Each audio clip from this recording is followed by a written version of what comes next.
आपको height and distance पढ़ाने जा रहा है। ठीक, त्रिकोणमिति में आप लोग पढ़ने जा रहे हैं हाइट एंड डिस्टेंस। तो दृश्य रेखा क्या होती है पहले देखिए। दृश्य रेखा, आधार रेखा, उन्नयन कोण और अवनमन कोण। ठीक, पहले इनके बारे में जानेंगे। दृश्य रेखा क्या होती है पहले जानेंगे। इसमें प्रेक्षक क्या होता है। प्रेक्षक क्या होता है कि कोई भी व्यक्ति वस्तु को देखता है तो उस व्यक्ति को कहते हैं प्रेक्षक, मतलब देखने वाला।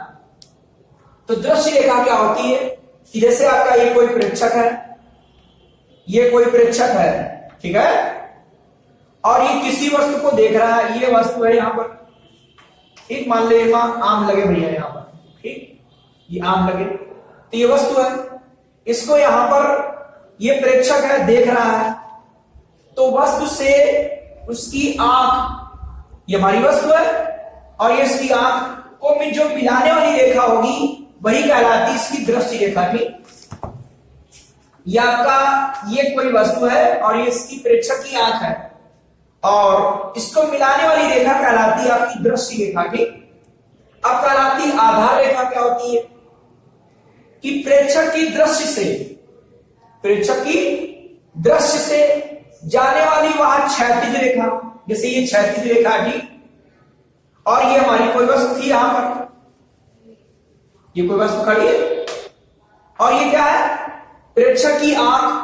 तो इससे होकर जाने वाली क्षैतिज रेखा को बोलते हैं आधार रेखा। ठीक, कौन सी रेखा कहलाती है, ये आधार रेखा कहलाती है।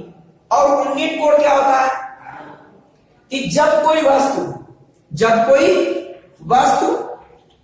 क्षैतिज रेखा से ऊपर स्थित होती है, ठीक है, कि जब हम किसी वस्तु को देखते हैं और वह वस्तु क्षैतिज रेखा के, देखिए उन्नयन कोण। उन्नयन कोण क्या होता है, कोई प्रेक्षक वस्तु को देखना चाहता है और वो वस्तु क्षैतिज रेखा से ऊपर स्थित है। ठीक, क्षैतिज रेखा से ऊपर स्थित है, तो ये हमारी दृश्य रेखा हो गई और ये क्षैतिज रेखा हो गई। इसके बीच जो कोण बनेगा वो कहलाएगा उन्नयन कोण। कौन सा कोण, उन्नयन कोण। भाई क्षैतिज रेखा है और दृश्य रेखा है, हमें नजर उठानी पड़ेगी, तो जितना कोण बनेगा उसे कहेंगे उन्नयन कोण।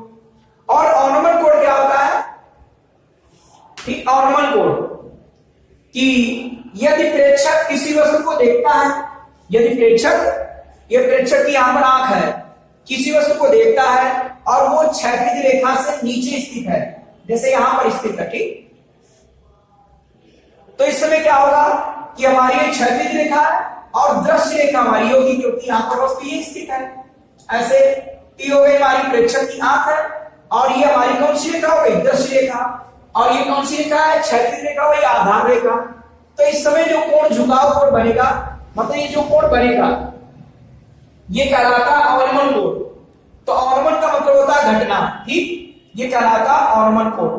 तो उन्नयन कोण समझ आया कि नहीं, कि जितना आपका ये कोण बनेगा ये उन्नयन कोण कहलाता है जब ऊपर स्थित है तब, और जब नीचे स्थित होगी तो उस समय जो कोण बनेगा उसे कहेंगे अवनमन कोण। ठीक, सबको समझ आया कि नहीं, ये कौन से कोण कहलाते हैं, उन्नयन कोण, और ये कहलाता कौन सा कोण, अवनमन कोण। जैसे एग्जाम्पल देखो, जैसे आप छत के ऊपर खड़े हैं और नीचे आपका मित्र आया है, तो आप नीचे की ओर देखेंगे कि नहीं देखेंगे, तो उस समय जो आपकी आधार रेखा है, ये आपकी आधार रेखा हो गई और ये आपकी दृश्य रेखा हो गई, और जो कोण बनाएगी उसे बोलेंगे कौन सा कोण, अवनमन कोण कहलाएगा। ठीक, तो ये चीजें आपकी अभी हाइट एंड डिस्टेंस के निकल पढ़ाएंगे, उसमें उन्नयन कोण, अवनमन कोण आएगा तो काम आएगा। ठीक है, आपको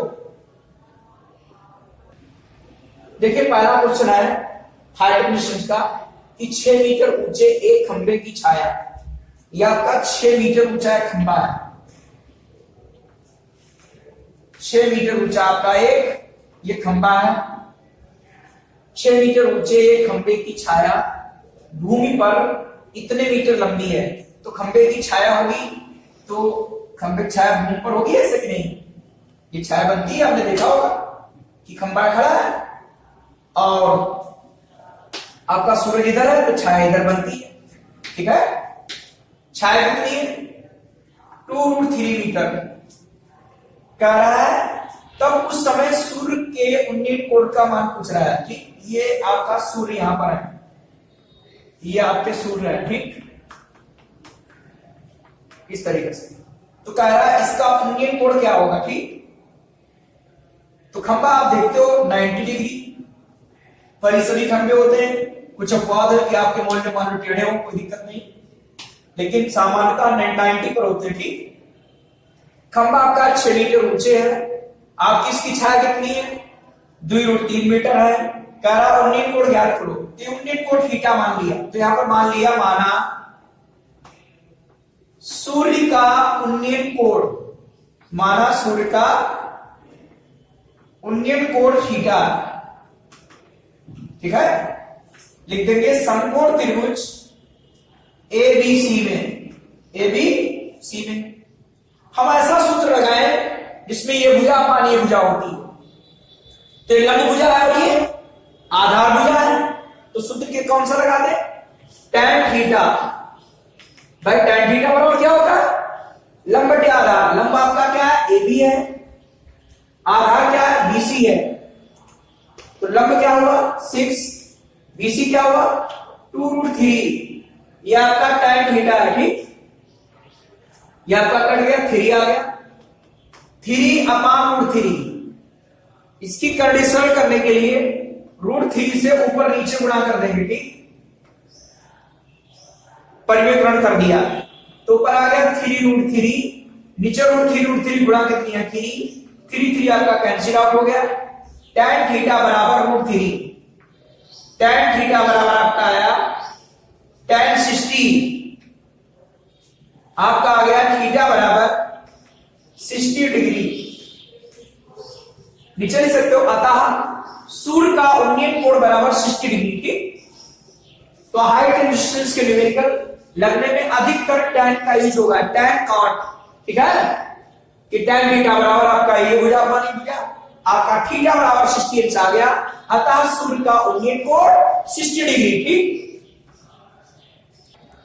देखो आप दूसरा क्वेश्चन पढ़ लेना, उसमें लिखा है कि एक सर्कस का कलाकार है और 20 मीटर लंबी रस्सी बंधी तनी हुई और ये खंबा है।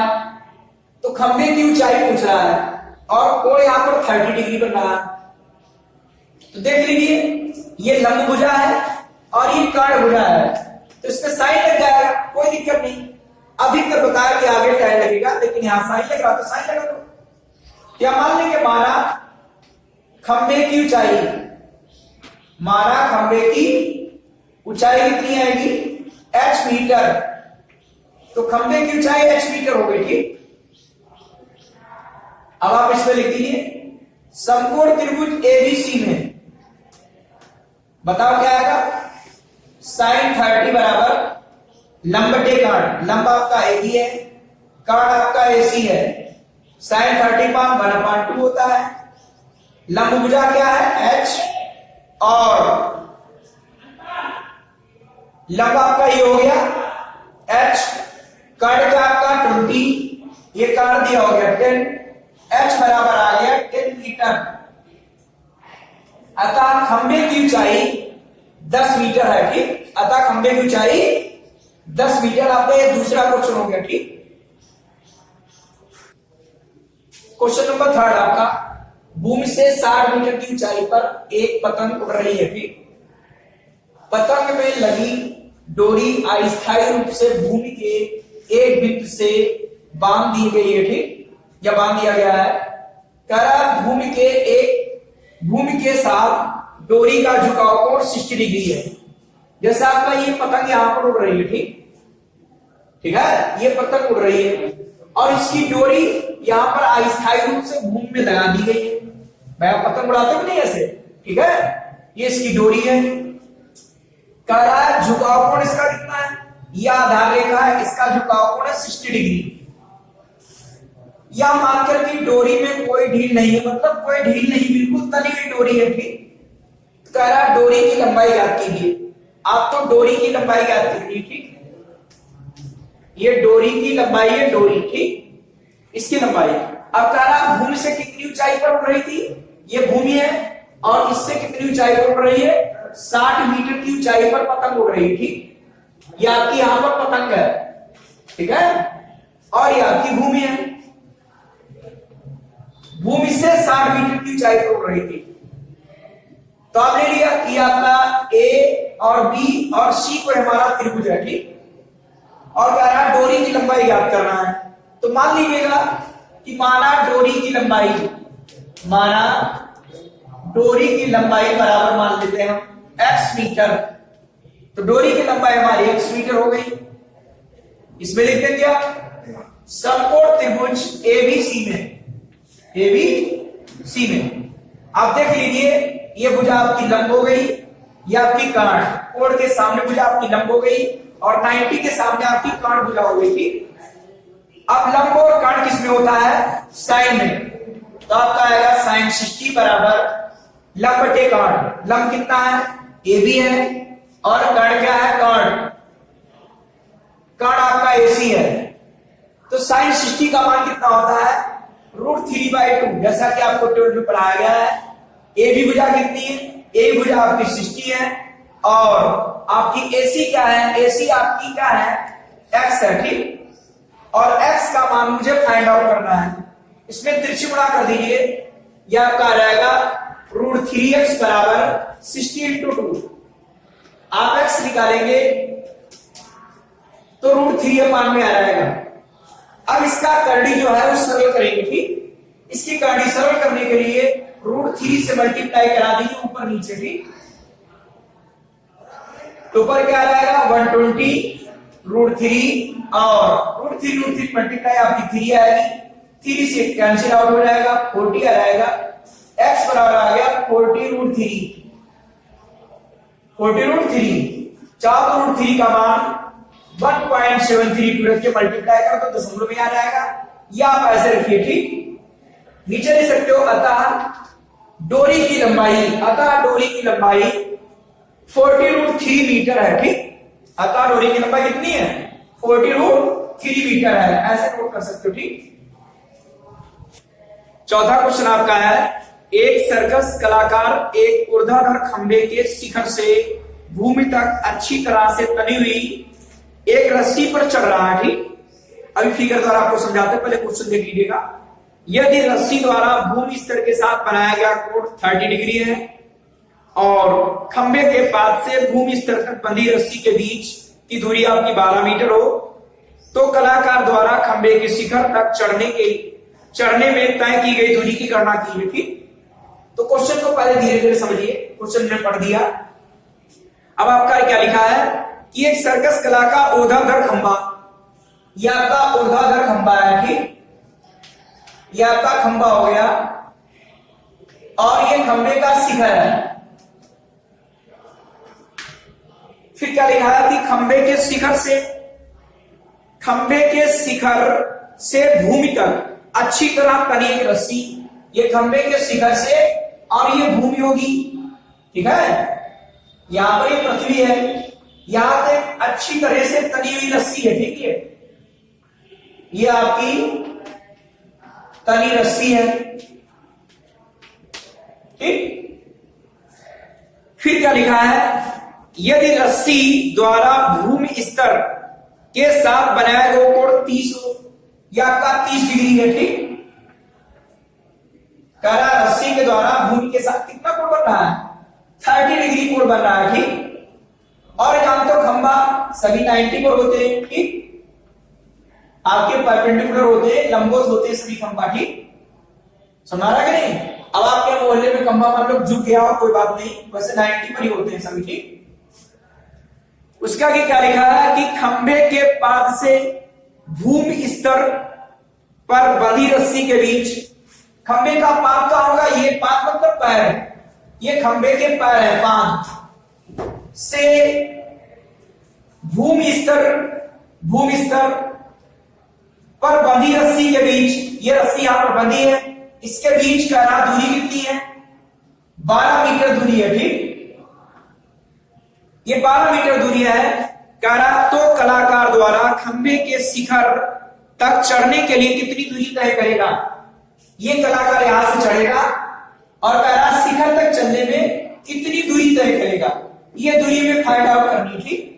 तो इसी दूरी को मान लीजिए x मीटर कि मान लेंगे माना कलाकार द्वारा खंबे के शिखर तक चढ़ने में तय की गई दूरी बराबर x मीटर की, या ऐसे साइड में लिख दीजिए कि तय की गई दूरी, जो क्वेश्चन में लिखा है कि तय की गई दूरी बराबर x मीटर, ठीक है। तय की गई दूरी आपकी x मीटर होगी। कोण के सामने भुजा आपकी लंब होगी, 90 के सामने भुजा आपकी कर्ण होगी, जो रह जाएगी वो आधार आएगी, ठीक। अब आपको देखना है कि आधार और कर्ण किस में रिलेशन आता है। तो आपको एक फॉर्मूला बताया था लाल बटे कप्ता, ये आपको बताया था, ये आपका साइन होता है, ये कॉस होता है, ये टैन, ये आपका कॉसेक है, ये आपका सेक है और ये आपका कॉट है, ठीक। इसमें देखना है कि आधार और कर्ण किस में आता है। आधार और कर्ण कॉस में आता है और सेक में। तो चाहे तो आप कॉस वाला फॉर्मूला लगा लो या सेक का लगा लो, इसमें कोई दिक्कत नहीं। यहां पर लिख देंगे कि समकोण त्रिभुज एबीसी में, समकोण त्रिभुज एबीसी में लिख दिया हमने। कैसे करते हैं देखो, यहां पर कॉस लगाते हैं, ठीक। कॉस आपका 30 डिग्री। अब कॉस बराबर क्या होता है, आधार बटे कर्ण। कॉस बराबर क्या होता है, आधार बटे कर्ण। तो आधार कौन है, बीसी, और कर्ण कौन है, एसी। तो बीसी का मान कितना है आपका 12 हो गया, ठीक। और एसी का मान मुझे निकालना है, और cos 30 का मान आपको टेबल में पढ़ाया गया। cos 30 का मान क्या होता है, √3/2। cos 30 का मान sin 60 के बराबर होता है, ठीक। आपने पढ़ा कि नहीं, ये भी आपको ट्रिक से बताया था मान निकालना कैसे निकालते हैं। इसकी आप त्रिज्या गुणा कर दीजिए, √3x बराबर आएगा 12 × 2, x बराबर निकालेंगे 12 × 2, √3 आपका मान में रहेगा। जैसे भी हमने परिवेकरण किया था उसी तरीके से √3 से ऊपर नीचे मल्टीप्लाई करा दीजिए। आपका आ गया 24 √3 और ये √3 गुणा 3 हो गए, 3 से कैंसिल आउट कर दीजिएगा। x बराबर आ गया 8√3 मीटर। और अगर √3 का मान रखना चाहे तो 1.732 रख के मल्टीप्लाई करा दीजिए, दशमलव में आंसर आ जाएगा, नहीं तो √3 लिख दीजिए, अच्छा है। तो आपका आ जाएगा 8√3 मीटर। यदि क्वेश्चन में √3 का मान दिया हो ब्रैकेट में तो आपको दशमलव निकालना है, नहीं तो आप इतने छोड़ दीजिए, ठीक। बाद में अतः लिख देना कि अतः तय की गई दूरी बराबर 8√3 मीटर, 8√3 मीटर। ये भी हाइट और डिस्टेंस के न्यूमेरिकल बहुत छोटे चल रहे हैं, ठीक। ये या तो 1 नंबर में आते हैं या तो 2 नंबर में।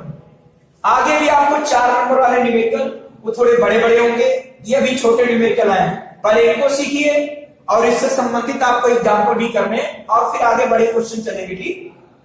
या आपको सभी को समझ आया होगा, नहीं समझ आया तो कमेंट्स में लिखकर आप पूछिए, ठीक। आपका अगला क्वेश्चन 5 है, तारा भूमि के एक बिंदु से जो मीनार के पास बिंदु, भैया पहले मीनार बनाएंगे, ठीक। ये हमने मीनार बना दी, ठीक। और इसका पाद कहां है, मतलब नीचे पैर।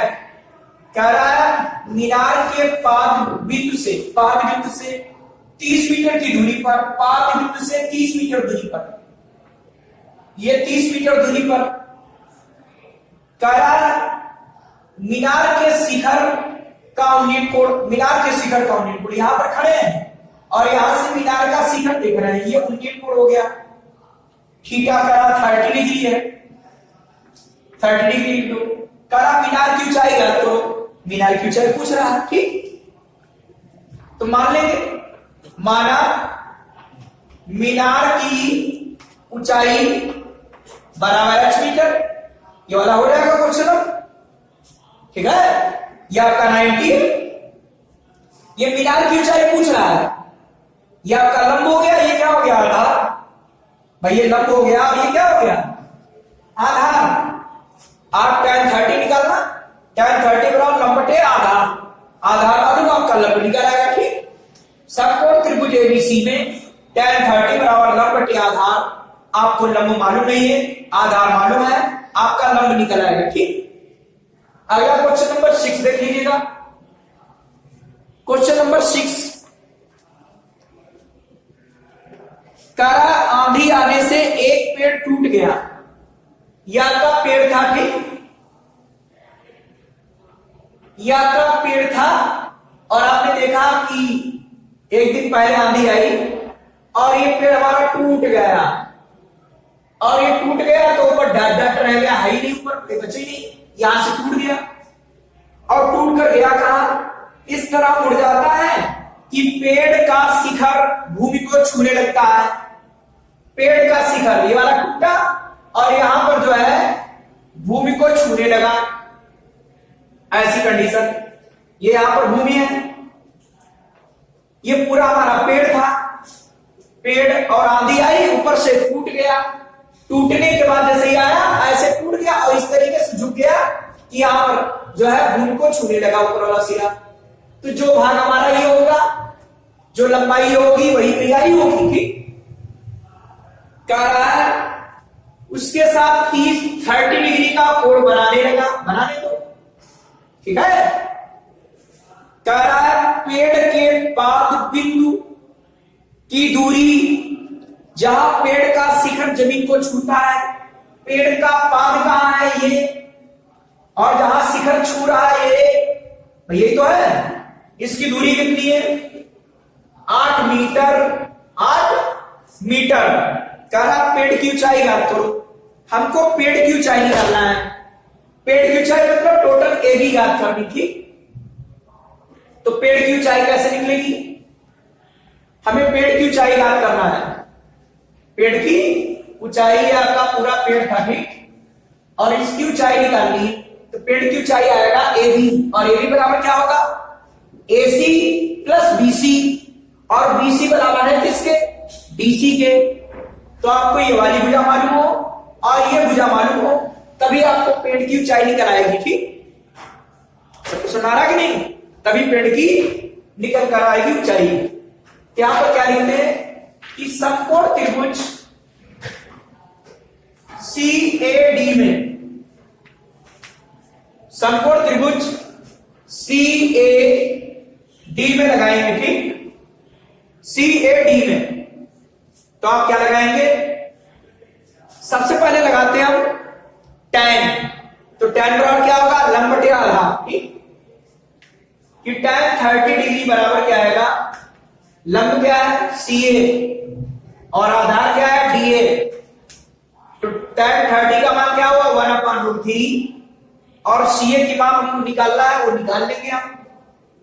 हमारा DA कितना है, 8 है, तो क्रॉस मल्टीपल ऊपर ले जाइए, क्या रहेगा, 8/√3 बराबर CA आएगा कि नहीं।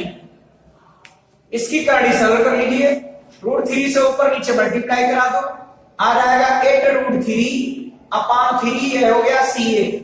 ये किसकी लंबाई निकल आई, CA की लंबाई निकल आई। ठीक, अब इसके आगे देख लीजिएगा, ये क्वेश्चन 5th वाला अपने आप करना है, जैसा बताया था आपने।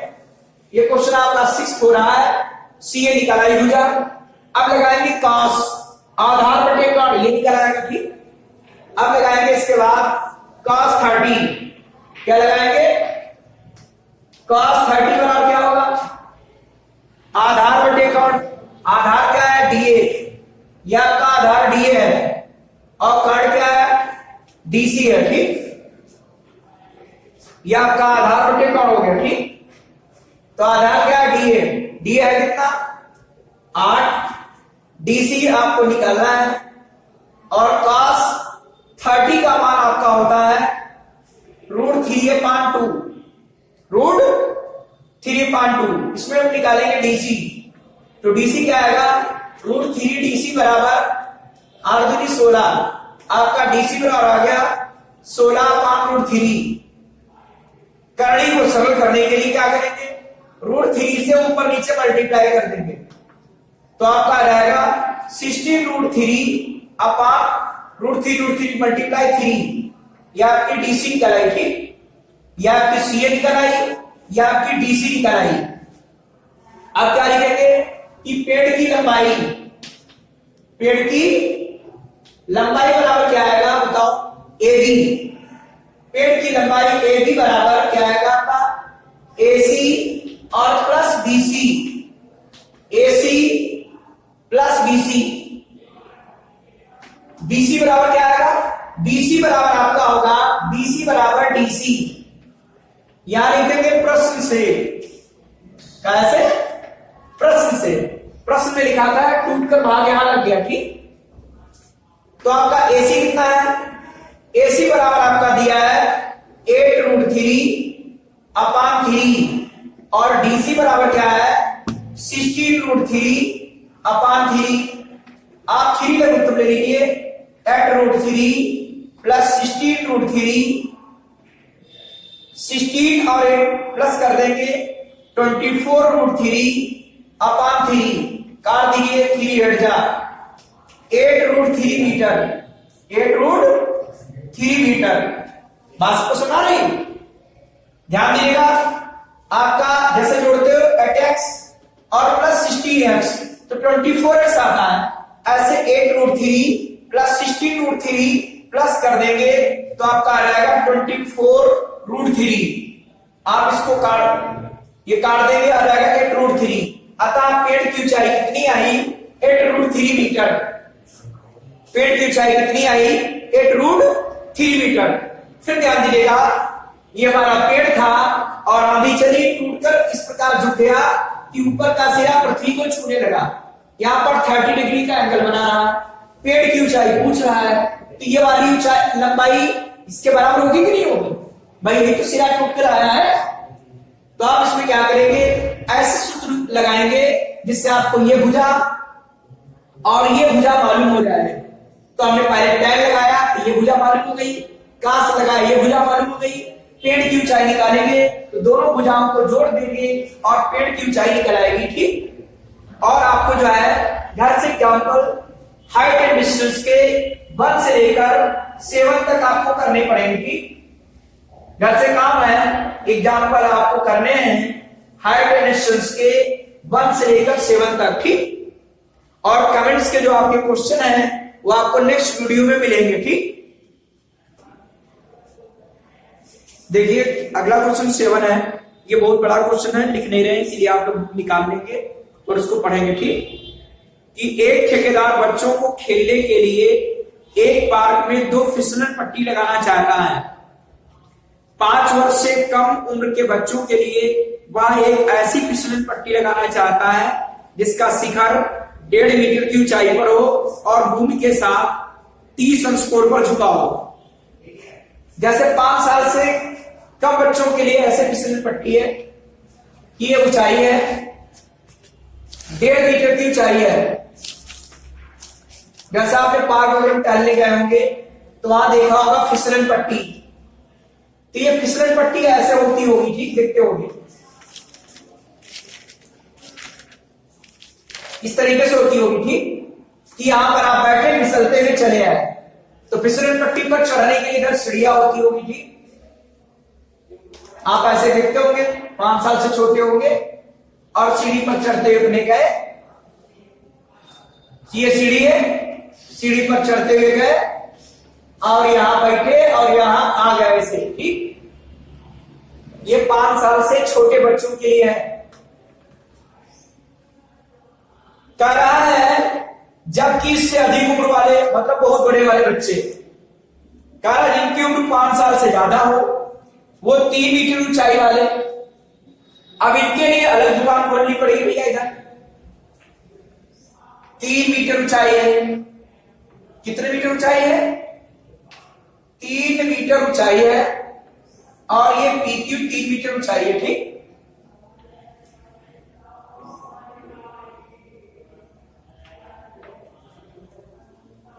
ये 3 मीटर ऊंचाई है, ठीक। और कह रहा है फिसलन पट्टी इधर बनी है, ये फिसलन पट्टी है कि यहां पर बैठे रपटते इधर चले आए भैया, फिसलते हुए उसे कहते हैं। और कह रहा है इसमें जो कोण बनेगा वो 60 डिग्री बनेगा। कह रहा है प्रत्येक फिसलन पट्टी की लंबाई बताओ, इसकी लंबाई पूछ रहा है, ठीक। इधर भी सीढ़ियां लगी होगी, भाई इस पर चढ़ोगे कैसे? तो सीढ़ी होगी, उससे मतलब नहीं हमें, लेकिन देख लीजिएगा इधर आपकी सीढ़ी होगी और इसमें डंडे लगे होंगे, ये डंडे कहां होंगे?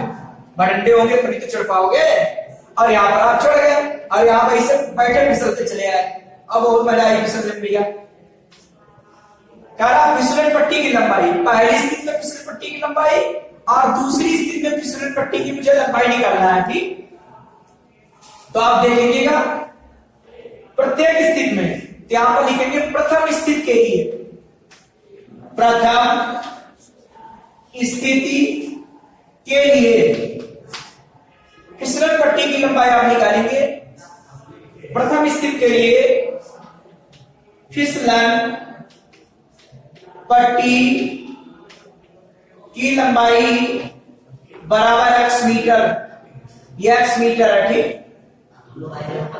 तो आप इसमें लिख देंगे समकोण त्रिभुज ABC में, समकोण त्रिभुज ABC में यहां कोण बन रहा था 30 डिग्री, तो ये भैया जानते हो ये आपका लंब है और ये काण है, तो आ गया sin 30 बराबर आपका क्या आ गया? लंब बटे काण मतलब AB बटे AC, और AB कितना है 1.5 और AC कितना x, और sin 30 का मान 1/2। तो आप जो x बराबर निकालोगे, x बराबर आएगा 2 गुणे 1.5, ये 3 मीटर। अतः फिसलन पट्टी की जो लंबाई है वो प्रथम स्थिति में 3 मीटर है। ये छोटे बच्चों के लिए है, ये बड़े वाले बच्चों के लिए है। इसी तरीके से इसमें लगाएंगे। हम दूसरी स्थिति नहीं लगा रहे, आपको लगाना पड़ेगा। देखो कि दूसरी स्थिति के लिए फिसलन पट्टी की लंबाई मान लेंगे आप y मीटर है, ठीक? दूसरी स्थिति के लिए फिसलन पट्टी की लंबाई y मीटर मान लेंगे और इसमें लगाएंगे tan 60 बराबर sin 60 बराबर लंब बटे काण और आपका y का मान आ जाएगा, ठीक? आपको इसी तरीके से क्वेश्चन कर लेना, हो जाएगा ना, ठीक?